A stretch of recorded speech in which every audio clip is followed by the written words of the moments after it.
Estamos en Afuera de la Caverna y estamos con Mario Galindo. Hoy es importante, es imprescindible conversar sobre un tema de coyuntura que realmente nos lastima, que realmente nos conduele.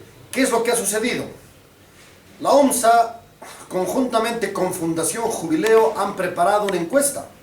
Han preparado una encuesta electoral para saber precisamente quién está mejor posicionado, quién se ha quedado estancado. Bueno, en general, es una encuesta electoral, donde los resultados muestran una posición claramente desfavorable para Evo Morales, que se queda rondando el 30% y un poquito más, 31%, mes estancado, pero en todo caso con un porcentaje suficiente como para ir a segunda vuelta, un 25%, y Ortiz con un 11%.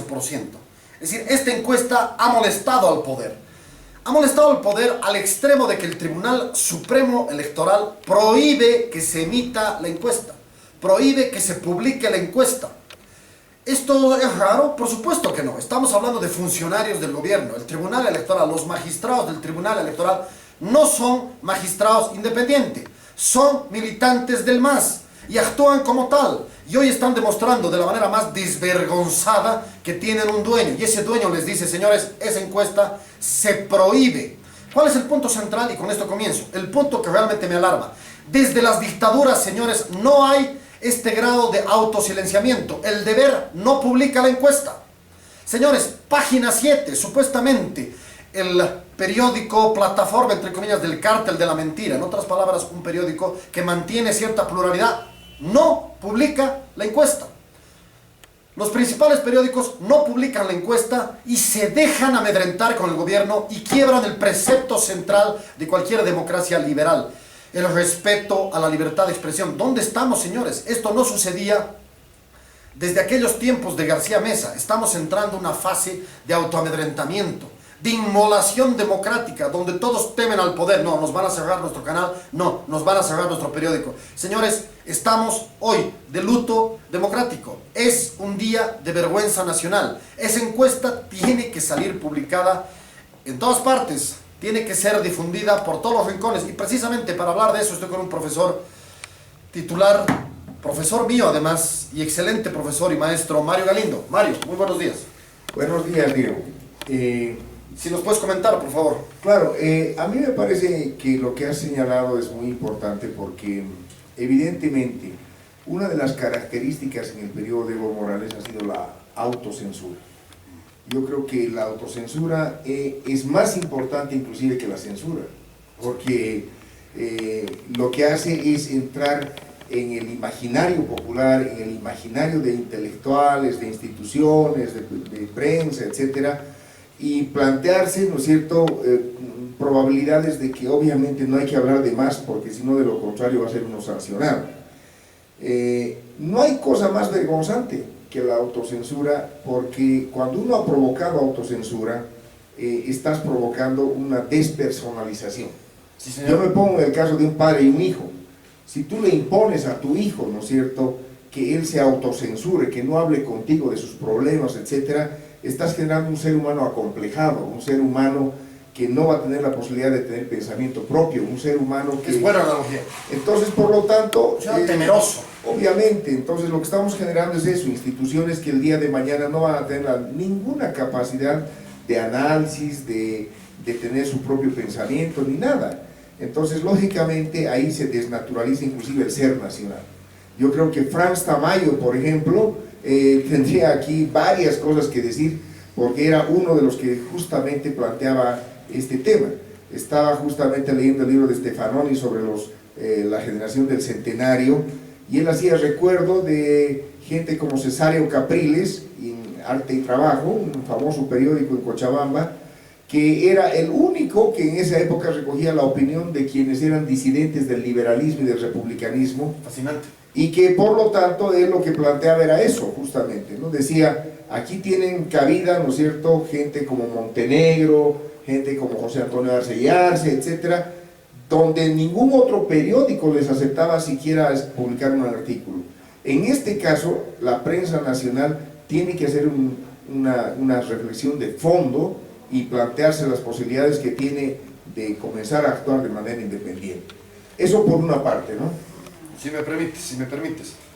A ver, yo creo que es una arremetida que tampoco es casual y tampoco es algo novedoso. Tenemos que saber eso, los que estamos interactuando con el poder de una u otra manera. Yo creo que se han dado ciertas fases de relacionamiento del Estado con los medios. Una primera fase es del 2006 al 2009. Es básicamente amedrentar a los medios e intentar meterlos al bolsillo, con lo cual se estatiza el Canal 7, se crean medios paraestatales como ATV, La Razón, y en general, ¿no es cierto?, se empieza a dar una constelación propiamente de favorecimiento estatal respecto a lo que es la prensa libre. Yo creo que es un momento central. Un segundo momento tiene que ver con, claro, con poner contra la pared a los empresarios, los principales empresarios de los principales canales de oposición como PAT, por ejemplo, Unitel, por ejemplo, ¿no?, en Santa Cruz fundamentalmente, decirles, señores, nosotros vamos a prohibirles exportar su soya, ¿no? Les atacan por el otro lado, siempre y cuando ustedes sigan jodiéndonos en los medios. Así que si se callan en los medios, les dejamos ser empresarios. Esta es la tónica de ese primero o segundo momento, realmente duro y grave. Yo creo que hay un tercer momento que tiene que ver con la creación de normas, todas ellas destinadas por lo menos a matizar la libertad de expresión, a coartarla selectivamente. La ley contra el racismo, por ejemplo, te dice claramente que si algún medio atenta, ¿no?, contra lo que puede ser la libertad personal, la integridad personal, con una tónica y con un discurso, una narrativa racista, ¿quién define cuál va a ser esa narrativa? Es el punto en cuestión. Podría haber cerrado su canal, ¿no? Aquí hay una suerte de amedrentamiento, obviamente, bajo una premisa legítima, ¿no? Si hay un periodista racista, está bien que lo callen, pero obviamente, ¿quién define ese racismo, ¿no? Yo creo que hemos entrado en ese momento de la normativa a otras normas. El mismo Código Electoral te prohíbe, por ejemplo, en las elecciones judiciales, tener, ¿no?, una libertad de expresión clara, es decir, que se den las opiniones de los candidatos electorales judiciales. Eso no hay, está prohibido. Tenemos la misma ley de telecomunicación que fija un radio de acción de 33 para radios comunitarias, 33 para el Estado y 33 para la prensa libre. Esto lleva a que si quieres tener tu espacio mediático, te tienes que callar, si no te quitamos tu onda, ¿no?, tu onda televisiva, tu onda radial, y se la damos a otra persona. Es decir, es un conjunto de normas. Yo digo que a esto sobreviene además una cuarta, quinta fase, que es la entrega de publicidad selectiva, ¿no? Solamente doy publicidad a mis amigotes. Esto no hay. En 16 países de América Latina tienes una ley de regulación de lo que es la publicidad. En Bolivia no. Le damos publicidad a los que hablen bien de nosotros. Y los que hablan mal de nosotros se joden, se quedan en su casita y ven cómo su medio de comunicación se hunde como el Titanic. A todo esto, yo creo, a todo esto, tenemos que sumarle básicamente esta suerte de constelación de amedrentamiento constante que nos lleva a una autocensura. Hoy estamos en el momento más duro del gobierno. El gobierno ya ha mostrado su cara, ¿no?, ha mostrado su verdadero rostro. Un rostro claramente autoritario. Y frente a ese rostro autoritario, ¿cómo actúan los medios? Ya no solamente es una cuestión de perder publicidad, no, tengo miedo de que no me den publicidad. Ahora es miedo de quedarte en la cárcel, de que te metan a la cárcel. Vamos a entrar a un proceso de judicialización de los medios, yo creo. Se está poniendo esta cosa más dura, e incluso después de la elección, si gana Evo Morales, se van a tirar contra aquellos medios supuestamente insolentes. Por eso hay una suerte de cautela. Es decir, estamos avanzando en una suerte de embudo, ¿no?, volviéndonos cada vez más autoritarios y consolidando lo que viene a ser este ahogamiento a la libertad de expresión. ¿Estás de acuerdo conmigo en esta suerte de...? ¿no? Sí, yo creo que la perspectiva es correcta. Yo haría 3 comentarios puntuales que me parece importante resaltar sobre el tema específico de la encuesta. El primero, rescato lo señalado por Gonzalo Lema, además ex militante del MAS, ¿no es cierto?, ex miembro de la Corte Electoral. Ex candidato, nunca militante, ¿no? Bueno, fue candidato a alcalde de Cochabamba por el MAS. Bueno, como independiente, pero sí, nunca militante. Entonces, bueno, ex afín, lo pondremos así si quieres al MAS. Y que dice que es una ridiculez que el órgano electoral nacional, ¿no es cierto?, argumente de que por el hecho de que no se ha establecido claramente quién ha financiado esta encuesta, no se pueda publicar. Era mejor que se queden callados, dice él, que es una ridiculez. Yo iría más lejos, yo diría, es evidente de que las observaciones que hizo el órgano electoral plurinacional fueron cumplidas por quienes organizaron la encuesta.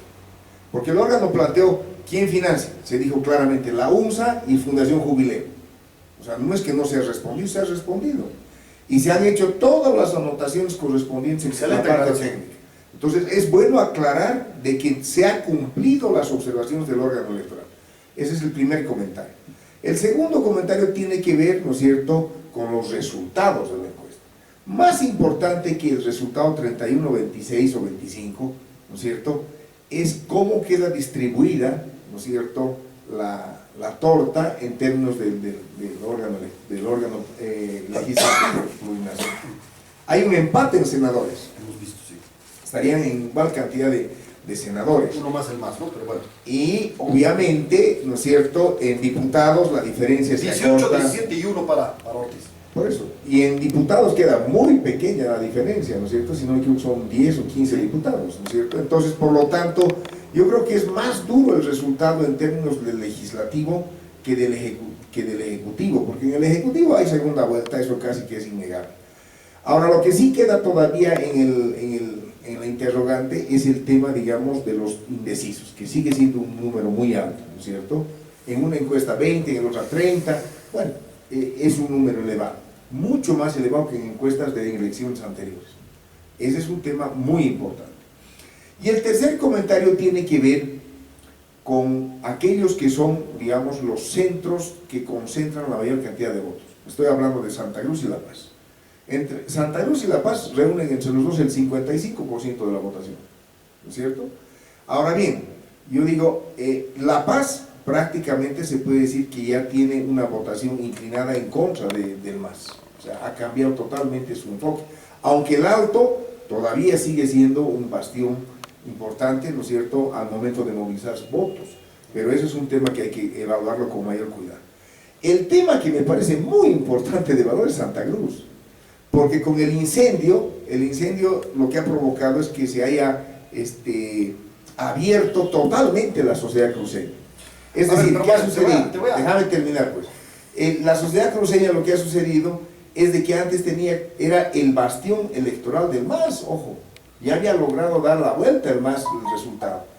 Y después del incendio, lo que ha sucedido es de que la clase dirigente cruceña, si tú quieres, ha sido cuestionada. Se le ha planteado, oye, tú estás haciendo chaqueo para ampliar frontera agrícola, para hacer más negocios con el gobierno del MAS, ¿no es cierto? Y obviamente el resultado es el que estamos viendo, un desastre departamental. Entonces, por lo tanto, hay un cuestionamiento más que al MAS, yo digo, a la clase dirigente cruceña. Es cierto. yo digo, ahí se está generando el voto indeciso. Ahí, porque es gente que iba a votar por el MAS, pero al ver esta situación, obviamente entra en duda. Entra en duda. No termina votando por Mesa, porque Mesa tiene una larga historia de rechazo. A mí me parece que legalizamos al candidato inconstitucional cuando obviamente solamente nos abocamos al análisis electoral. Yo estoy hablando de algo sustancial, Mario, y no quiero entrar necesariamente a los datos que son importantes, al análisis. Es que si haces la encuesta tienes que hablar de los datos. Al análisis estrictamente de la encuesta, sino a mostrarle a la población el momento en que estamos, ¿no? Es un momento donde los medios, y quiero hablar de los medios fundamentalmente. Bueno, habría que hablar de que el 10 de octubre empieza la huelga indefinida. Déjame terminar un cachito. Los medios en este momento están absolutamente coartados, ¿no? Totalmente. Los medios principales. No estoy hablando de cambio, no estoy hablando de la razón, que por supuesto no van a publicar la encuesta. Estoy hablando de la necesidad de que los bolivianos tenemos que hacer frente a esta coyuntura de amedrentamiento total. Esa encuesta tiene que ser publicada, por supuesto, vamos a analizar los datos.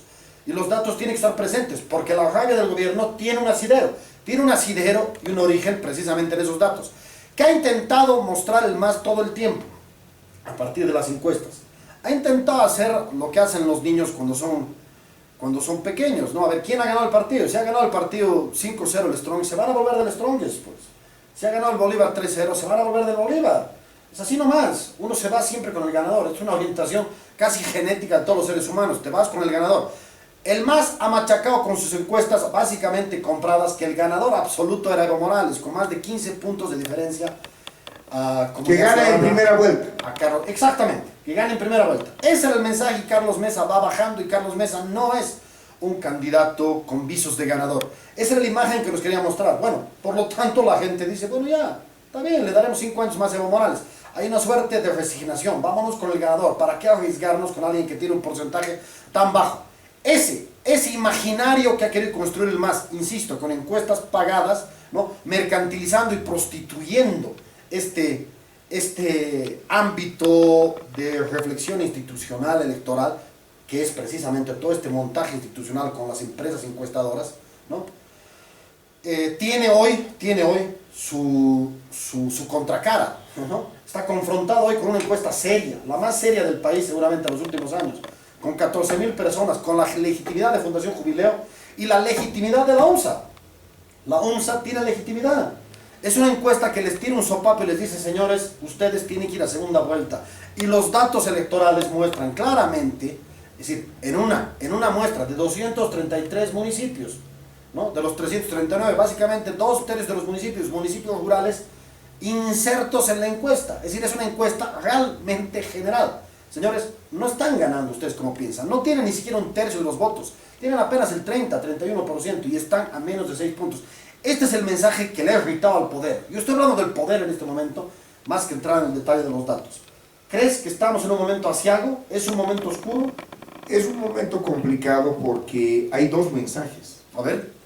El mensaje que viene de tu parte, de la oposición, de nosotros aquí, de quienes son los que llamamos demócratas, que es decir, estamos en un momento aciago porque como dicen muchos de los candidatos de la oposición, esta no es una elección cualquiera, es una elección donde se juega la democracia.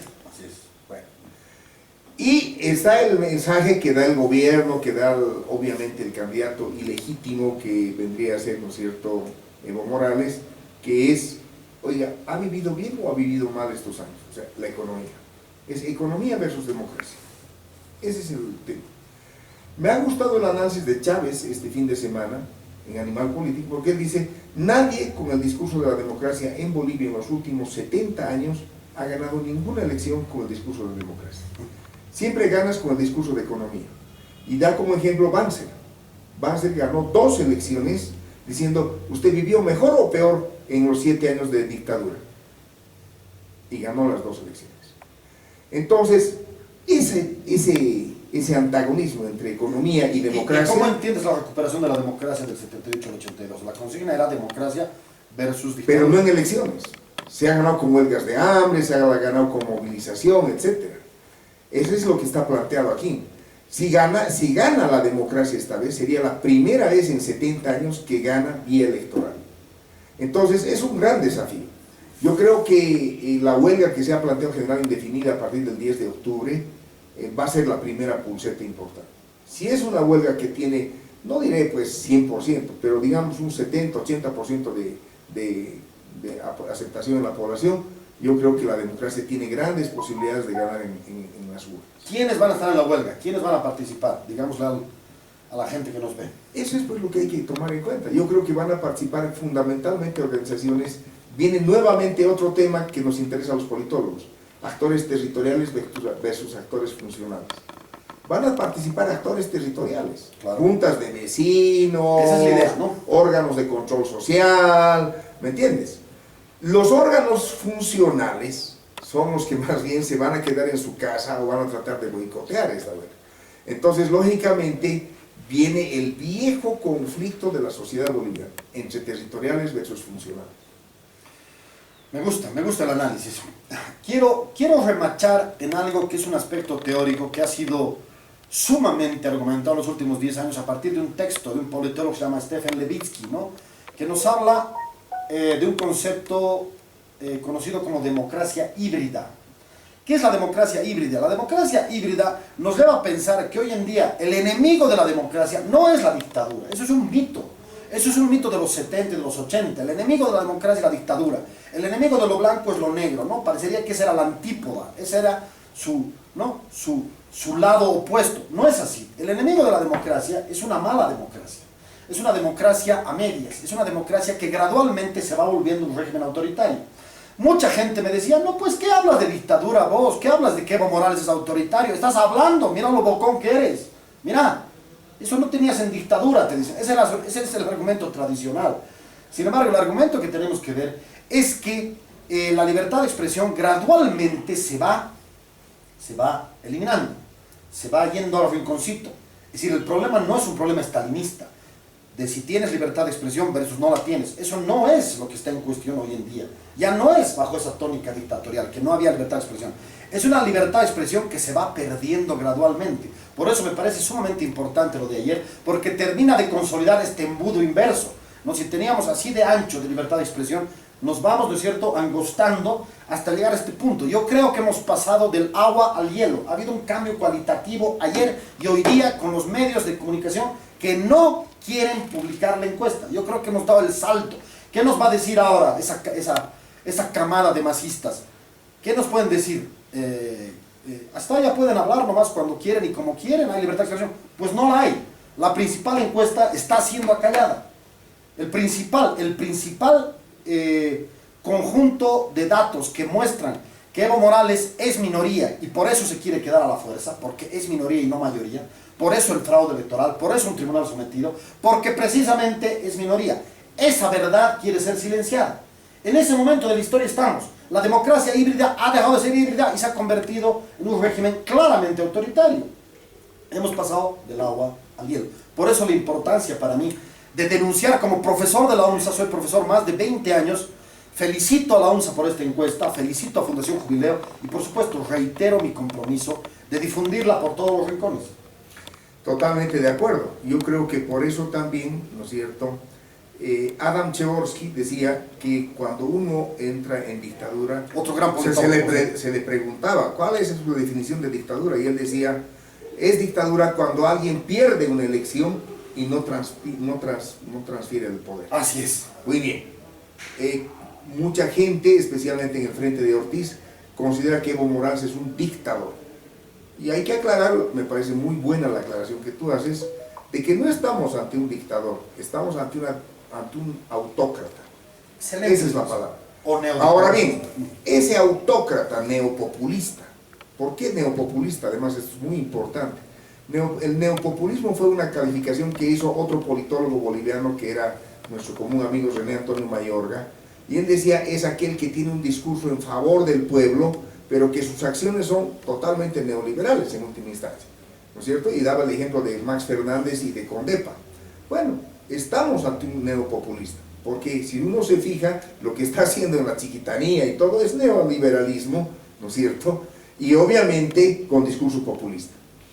Entonces, señores, ante un autócrata neopopulista, lo que ocurre es que este termina siendo aliado de sectores de élite, de clase social burguesa, y obviamente termina haciendo que el pueblo termine bajo su zapato, porque esa es la única forma que él entiende que puede funcionar esta democracia. Entonces, cuando tú dices se ha cerrado, se ha acotado, se ha angostado la democracia, ese es el camino. El camino del neopopulismo tiene que ser ese, necesariamente, porque si no, no puede hacer negocios con la burguesía nacional y con la burguesía internacional. Lo que ha entregado el litio no lo hubiera hecho ni Gonzalo Sánchez Lozada. Y él lo ha hecho sin ningún problema y nadie le ha dicho nada hasta ahorita. ¿No es cierto? Entonces, ¿por qué? Porque en términos económicos se le está acabando el gas. Por lo tanto, por esa vía no puede. El tema de las hidroeléctricas está demostrado que si Brasil compra a $4 el megawatt hora, ¿cómo va a producir pues a $5,5 el megawatt hora en el Bala y el Chepete? O sea, es un negocio de turbo. Y obviamente su tercera opción, que era el litio, como no tenía el capital ni la capacidad técnica para hacerlo, se lo han entregado a las multinacionales sin ningún problema, sin asco. Y nadie le ha dicho nada. Entonces, estamos aquí ante un neopopulista autócrata. Esa es la definición. Es la definición que yo creo más calza con el momento que estamos viviendo. Yo quiero reiterar, para concluir este programa, que la encuesta de la UNSA es una encuesta con un margen de error del 2,9%, ha sido tomada a casi 14.328 personas, ha sido tomada en 233 municipios, es la encuesta de lejos, definitivamente más académica, más técnicamente solvente de todas las que se han dado. Incluye mejor que la de Mori.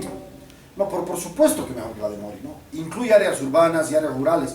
Es decir, ¿se pueden hacer observaciones? Seguramente, yo no soy estadístico, ¿no? Yo no soy licenciado en estadística, seguramente hay muchas cosas que observar y nos las dirán en su momento. Pero ese no es el punto, no estamos hablando de un problema técnico, estamos hablando del momento seguramente de más vergüenza nacional. Yo no sé cómo la señora Choque, presidenta del tribunal, puede salir a la calle.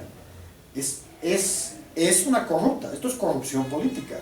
Es decir, toda esa gama de masistas son unos corruptos desvergonzados. Es decir, están acallando lo poco que queda y ellos mismos se están mostrando como unos vulgares empleados, porque es obvio que han llamado de Palacio, del piso 25, 24, no sé, de la sala de lectura de Evo, que evidentemente algunos se le tienen que dar, me imagino que no es de lectura, han llamado y les han dicho, señores, ustedes anulan esa encuesta porque nos está quitando el imaginario de que Evo Morales es insustituible, es omnímodo, es omnipresente y va a gobernar los siguientes 50 años. Señores, ayer ha sido un momento crucial en la democracia porque demuestra muchas cosas. Primero, que Evo Morales es un líder definitivamente autoritario y está en minoría.